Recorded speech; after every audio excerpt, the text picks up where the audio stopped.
In 2026 in Vegas, a new law took effect. It could put you in jail or get you banned from the strip for a year or longer for something as simple as jaywalking or failing to signal when you're driving your car. It really goes to target a certain demographic. We're going to tell you how to keep yourself safe. Welcome back. This is Stephen J. Campbell, where you come for a bit of Vegas and you stay for what sounds just like human rights violations. So picture this. You save up all year for your trip to Vegas. You booked the flight. You get to the strip. You stop on a pedestrian bridge for 30 seconds to take a photo. Suddenly a cop taps you on the shoulder. Now you think it's just a ticket, but then they hand you a piece of paper that says you're banned from the Las Vegas Strip for a full year. Now, if this sounds like a dystopian fiction, but as of right now, this is actually the law of land in Vegas. It's a new legal framework that's quietly gone into effect. Now, they call it safety. But when you peel back the layers, it's actually a dragnet designed to sanitize the city for the ultra-rich. And if you, the regular tourist, get caught up in it, well, your life can be turned upside down over a simple misdemeanor. Today, I'm going to expose the new order outlaw and tell you why it was resurrected from the dead and why you might be in more trouble and danger than you think. Now, to understand this disaster, we have to look at the history. And they tried this before with the Resort Corridor Court. They told us it was for violent criminals, but then the system failed. You see, it was inefficient, it violated civil rights, and eventually it just died. But in Vegas, bad ideas, they don't die, and they just wait for a new lobbyist to write a bigger check. And that's exactly what happened with Assembly Bill 4. This was the governor's crime bill that went into effect on January 1st of 2026. And they resurrected the corpse of that failed court, and they brought it back even stronger. But here's the trick. When they sold this to the public, they didn't say, we want to ban tourists. Instead, they pointed to the homeless. They said, we need this new law to handle the homeless crisis without saying it. And on the surface, it looks like a tool to sweep the unhoused population off the tourist corridor so visitors don't have to look at American poverty. It gives judges the power to ban people as a condition of release. It's a revolving door designed to criminalize mere existence. But if you think this stops with the homeless, you might be blind. The net is so wide, it's going to be swallowing up everybody else too. So why bring this back now? Because the problem is frankly exploding. You see, we've seen a massive spike in the unhoused population. In Southern Nevada alone, we just hit a record of over 10,000 people living on the streets. And that's higher than the peak of the 2009 Great Recession. But why? Well, it's the economy, of course. Wages haven't budged, rent has doubled, and the middle class is being hollowed out. Families are one missed paycheck away from living on the street. Now, the casinos, they look out their windows, they see the despair, and instead of fixing the economy, they lobbied to ban the victims. They want to sweep the debris under the rug. They want to pretend everything is fine. But here's where the danger lies for you. You might think, I'm not homeless. This doesn't apply to me. And true, but this law targets misdemeanors. And in Las Vegas, you can commit a misdemeanor without ever even realizing it. And if you think you can ignore a misdemeanor ticket here and just fly home, you're making a life-altering mistake. Now, in a minute, I'm going to show you how you can be arrested and jailed for something as simple as taking a $3 voucher out of a slot machine.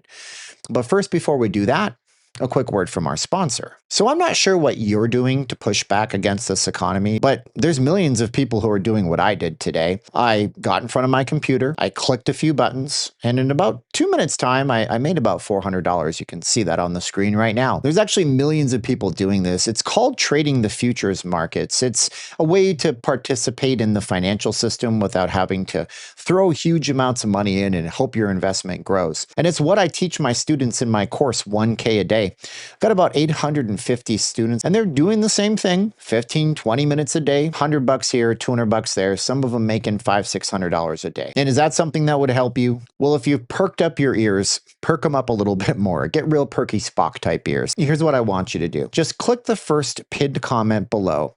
When you get to the checkout page, I want you to type in the code NOBROKE10. I got 10 spots available. It's my introductory founder's price of $199. Get over 100 videos. We do live streams with our students twice a month so you can ask questions and do it before I gotta raise the price. When I got people making $500 a day off this, I know it's worth a $199 entry fee. Because, you know, if you get caught up in a misdemeanor, it's a trap and you're going to have to pay that fine.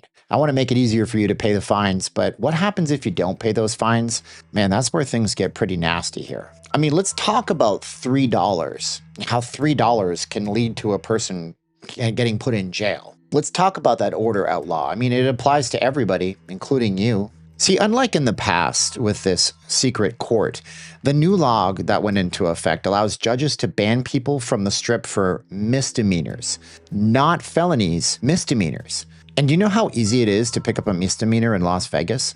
I mean, let's look at criminal trespass. That's the favorite weapon of a casino company. If you're walking through a casino and you get into an argument with a security guard, maybe he says you've had too much to drink, maybe you disagree with him, he tells you to leave and you hesitate, criminal trespass. If you're walking on a pedestrian bridge and you go to tie your shoe or take a selfie and you're in a flow zone where stopping is prohibited, misdemeanor. Let's go back to that $3 example though, because this is the real thing called ticket tilting. It's basically petty theft. I mean, you see a slot machine, someone left a voucher for $3.50.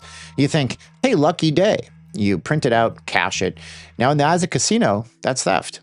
You just committed a misdemeanor. Now, under the old rules, maybe you'd get a slap on the wrist. Maybe you'd get a fine.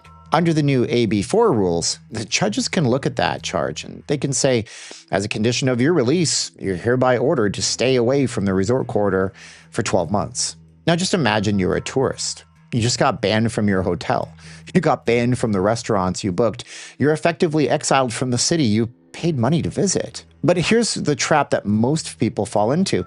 They get that ticket and they think, hey, listen, I live in Florida. They're not going to come get me for a misdemeanor in Nevada.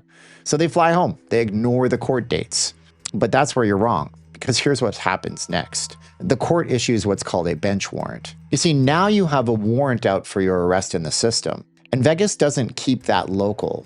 And it goes into something called the NCIC, the National Crime Information Center database.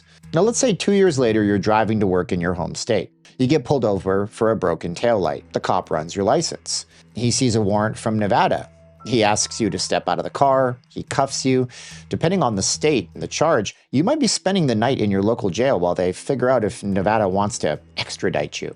This is all because you thought a Vegas misdemeanor wasn't a real crime. This law weaponizes the legal system against tourists who make simple mistakes. It turns a bad vacation into a permanent criminal record. So then why does this law even exist? Who actually wants this? What right-minded person says this is a good idea? Well, it isn't the police. The police on the ground know that the old order out court was a bureaucratic nightmare. They know it didn't solve crime, it just shuffled people around in the system. The real force behind this law is, of course, the casino companies. I mean, we're talking about massive corporations that own the Strip. We're talking about the Nevada Resort Association, and they lobbied hard for this bill. They poured money into the campaign to resurrect this court. But the question is, why? And it's because simply they don't care about justice. They care about aesthetics. And they're pivoting Vegas away from everyman vacation spot. They don't want the guy with the bucket of coins anymore. What they want is the whales. They want the Formula One crowd. They want the Super Bowl VIPs. And to them, a regular person getting a $250 ticket or being banned is simply collateral damage. They don't care if you get caught in the net, as long as the net catches the homeless people that they're trying to hide. And to a casino executive making millions of dollars a year, a $200 fine is nothing. It's literally pocket change. They can't even comprehend that a $250 fine and a court date could ruin a regular person's life. And so really, this is about sanitizing Las Vegas. They want to turn the Strip into a gated community. They want to create a green zone where reality doesn't even exist. No homelessness, no poverty, no unsavory characters. Just millionaires spending all their money. And if they have to turn the legal system into a weapon to do it, if they have to trample on your civil rights to do it, they're perfectly willing to do that. You see, they aren't looking for answers to the homeless crisis. They're not looking for answers to the crime rate. They're simply looking for band-aid, draconian solutions that make for good PR photos during F1 week. So is there any good news here? Is there any silver lining? Well, maybe there is, maybe just one. You see, history has a funny way of repeating itself. And the reason the first order out court failed is because it got overwhelmed. The system simply couldn't handle the volume. And when you start arresting everyone for misdemeanors, when you start dragging thousands of homeless people and thousands of confused tourists into a special court, the gears, they really start to grind down. Public defenders get overwhelmed, the jails get full, the paperwork piles up, Eventually, the DA has enough, and they simply won't charge anybody at all. Now, the hope is that this new draconian system will collapse under its own weight, just like the last one did. The hope is that the sheer number of people they are trying to ban will simply break the machine. But until that happens, you're walking through a potential minefield. You need to know the laws. You need to know that the Order Out Court is back, and you need to understand that the Las Vegas Strip is no longer a public street. Instead, it's a privately controlled series of properties where your presence is a privilege, not a right. So don't be that person who finds out about this local law in the back of a police car. Come to Vegas, have a great time. Just know that your missteps, if not taken care of, could come back to haunt you. Life is simply a series of teachable moments. If you learned anything in this video and you're 1% smarter, be sure to subscribe. I do videos Monday through Friday. And I hope whatever you do, you go do something amazing with your life. Go back to school, start a business, ask that person out on the date that you never thought you could approach. Take my course, get an education, and prosper. And as always, until we meet the next time, I'll give you what my mentor always tells me. Just keep swimming.